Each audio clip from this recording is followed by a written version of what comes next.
Josep, bona nit. Què et vols? Un puret? Ara? A aquesta hora? No es pot fumar aquí, eh? Ara no seria el millor moment.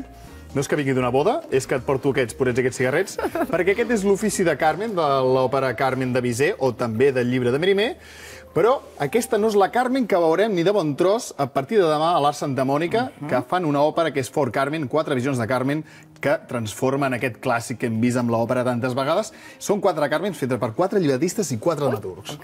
Són els de l'òpera de butxaca, que la tornen a liar, segur. La tornen a liar perquè els agrada molt això, ja ho van fer amb Dido en Eneas Reloaded, ara els hi toca amb aquest clàssic que és Carmen, una d'aquestes òperes reconegudes a nivell internacional, que té grans temes, grans cançons, grans hits, i quan ens vam posar a treballar amb aquest tema de Carmen ens van vindre algunes cançons al cap que durant el programa no podem deixar de tranejar, que per exemple n'hi ha una que és... Que ara cantaràs?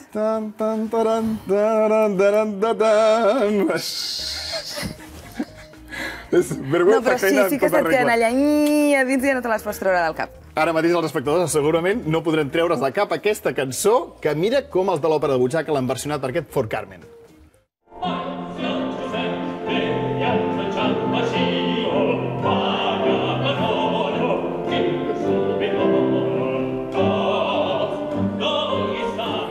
Carmen com així aflamencada, no? Com més kitsch. Sí, és una mica kitsch d'aquestes ballarines que podien pujar dalt de la televisió. De les televisors d'abans, perquè ara són pantalles planes. Ara ja caurien directament, però és veritat que és una visió, tenen 4 visions, hi ha la que té més la part de flamenc, hi ha una altra que és una barreja molt més tràgica, perquè és una barreja entre alguna cosa neolorca i a la vegada memento. Sembla impossible que estiguem parlant d'òpera, però com deien són els de l'òpera de butxaca, que tenen ganes de versionar aquest gènere, que és el de l'òpera, amb aquest For Carmen.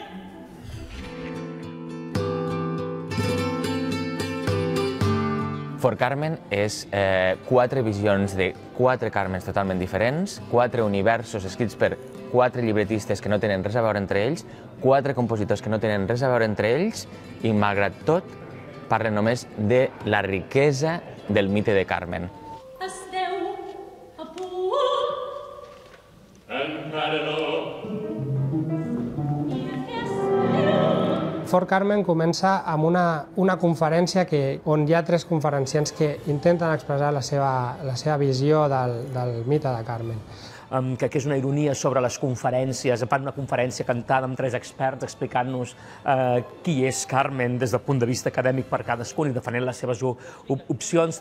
Ara tenim aquest canvi que és triqui-triqui, l'anem fent amb tranquil·litat. Cada peça apunta en direccions molt diferents. La meva feina ha sigut posar la llaçada al paquet perquè puguem veure en una nit aquestes diferents versions, un espectacle que al capdavall és polièdric. El personatge de Carmen per mi era un repte al principi, perquè no em sentia massa identificada amb aquesta dona així tan forta, poderosa, seductora. El toro, oi que suau, el toc de mel és la clau. Tot comença perquè els hi fem la proposta a aquests 8 creadors perquè donin la seva visió i també de preguntar-nos com pot ser l'òpera avui dia. Nosaltres vam tenir l'oportunitat de tenir els cantants i els músics una setmana en un teatre, a l'Espai Lliure, amb els llibretistes i els compositors perquè juguessin tots i creessin des de la improvisació. Imagina't, amb un liceu és impossible crear així. És una revisió entorn al mite de Carmen. Ja sabem que qualsevol mite o història pot donar llocs a diferents interpretacions, tant musicals com històriques. Revisar un tema que ens ha cedit una generació anterior forma part de la història de la música. És a dir, sempre, cada època, ha revisat tot allò que la música ens ha donat. Ei, diria, va, mirem una mica més. I era com posar sobre la taula, mireu, això també pot ser òpera. Òpera no és només el que es fa a la sala gran del Liceu, sinó òpera també és el que pots fer en el menjador de casa.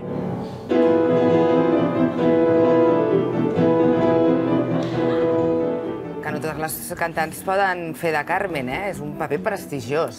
És un d'aquests papers importants, només el poden fer les mezzosopranos. En aquest cas és excepció, perquè la cantant és soprano, però realment és un d'aquests papers que donen prestigi. Qui fa Carmen és una llarga trajectòria seguint fent Carmens, i et volia ensenyar segurament una de les grans Carmens del moment.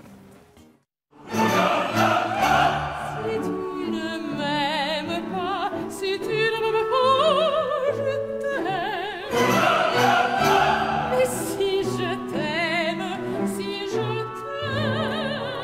veiem una Carmen molt sensual, no? Una dona forta. Una dona molt forta. Segurament ens podem enamorar de l'òpera Carmen, el que no podem és enamorar-nos d'aquesta Carmen perquè la fem fatal, ho podem passar molt malament. Això és exactament el que li passa al mateix Don José. Passa massa malament. Però la Carmen acaba sent víctima de violència de gènere, per això, Passa tan malament que és la tragèdia pura i dura que tothom coneix, que finalment Don José és qui mata aquesta Carmen, i ara ja realment ens pot parlar com un dels temes, no deixa de ser la violència de gènere, i també és un dels temes d'aquestes 4 Carmens de les que es tracta, és un dels temes que es tractava i nosaltres volíem explicar-lo perquè teníem la sort de conèixer la dramaturga que ens l'explica com és aquesta Carmen que cau als inferns.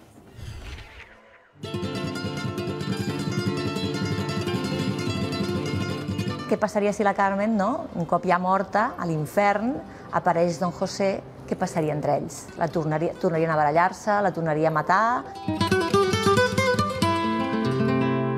I volíem jugar també sobre el tema de la repetició. I aleshores hi ha aquesta mena de Carmen que va barallant-se, que va morint un altre cop i que es va com repetint aquest bucle, aquesta situació obsessiva de Don José per ella. Aunque me mates 1000 veces, nunca entregará a Carmen su alma.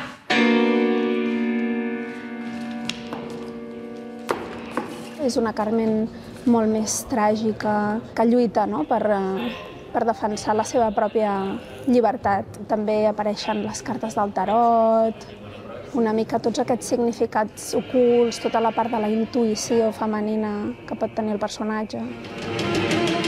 ¿Para qué? Tú mataste a mi marido. ¿Te hubieras casado conmigo? ¿Te hubieras atrevido a tener una gitana como mujer? Elena Tornero ha volgut donar la visió més des del punt de vista de la dona maltractada, de la Carmen maltractada en tant que objecte sexual. Estem aquí a l'infern, em pots anar matant 1000 vegades, però mai seré teva, perquè jo soc meva només, i en aquest punt és com a dona independent o com a dona lliure. Sobretot perquè la Carmen simbolitzava molt el concepte de la femme fatale, una imatge negativa de dona que durant molt de temps a la societat no era el model que les dones havien de tenir, en aquest sentit.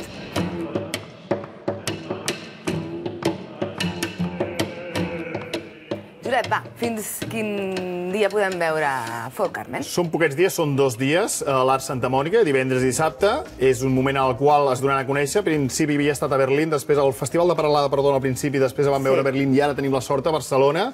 Esperem que demà sigui el dia en el que puguem veure moltes altres vegades aquesta representació, que com ens explicaven hi han posat moltes ganes i molta creació. O sigui, que la puguem veure, si no, malament. Molt bé, Josep, d'acord. Que vagi molt bé. No deixem encara les arts d'escena.